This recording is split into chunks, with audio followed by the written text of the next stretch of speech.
Hello, I'm Alan Ram, president and founder of Alan Ram's Proactive Training Solutions, and here's what's got me fired up today. These guys. If you're a dealer or general manager, is this something you like seeing? I'm thinking the overwhelming majority of you hate seeing this, yet you still have it. What would you rather see? I'm sure you'd rather see less people doing this and more people doing this. Here's why you don't all have what you want. Because you have an open floor. There is not one benefit in this day and age to having an open floor, and the fact is the only reason some of you still have one is because you've always had one. That's not a good reason. Let's say that as a salesperson working at your dealership that has an open floor, you get me all trained up on how to make phone calls. I'm busting my butt making phone calls and taking phone calls just the way you want me to. You've got these guys that say, I didn't get into selling cars to talk to people on the phone. I'm going out there to wait for an up. Now say eventually one of them accidentally bumps into someone that buys. Pretty soon I'm going to start thinking, I'm back here making my phone calls and doing what my boss wants me to do, but I'm being punished because I'm not having an opportunity to get an up.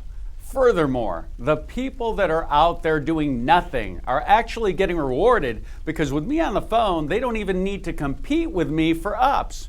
Pretty soon as a salesperson, I'm going to start the migration back out to the front door because while I love working the phone, I might also want an opportunity at a floor up. That's what an open floor gets you. Now, don't give me the bit about we want our aggressive guys to get the up. 7 salespeople standing around outside for 3 hours with their thumb up their ass talking about Donald Trump and their fantasy football championship are not your aggressive guys. Maybe you're afraid that once you put in an up rotation, everyone's going to quit. Let's think about this. When you put in an up rotation, the salesperson that wants to be on the phone, doing what you want him or her to do, is going to be thinking, thank goodness, now I can make my phone calls and still have an opportunity to take a floor up. Who would be the only person that wouldn't see a benefit to this? That lot lizard who feels like their only obligation to your dealership is to stand around outside and wait for you to provide them with customers. Who do you think you should structure your dealership process around? I'd be structuring it around the person that's doing what I want them to do. One of the main sponsors of this show, Next Up, can help you seamlessly and painlessly implement an up system using their state-of-the-art technology. Call them. I can assure you I don't get a nickel for plugging them, although they did send me a fruit basket for Christmas. Maybe if enough of you call them, they'll pop for organic fruit next year. That organic stuff's expensive.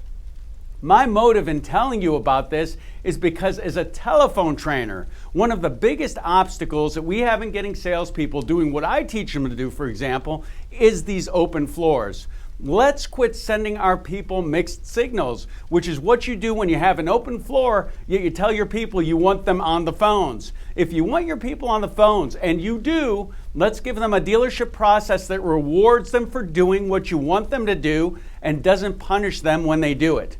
If you want more information on how we can help you train your sales, business development, and management staff on the telephone and internet better, faster, and smarter, because that's what we do, please call my office today at 866-996-4665. Thanks a lot for letting me get that off my chest.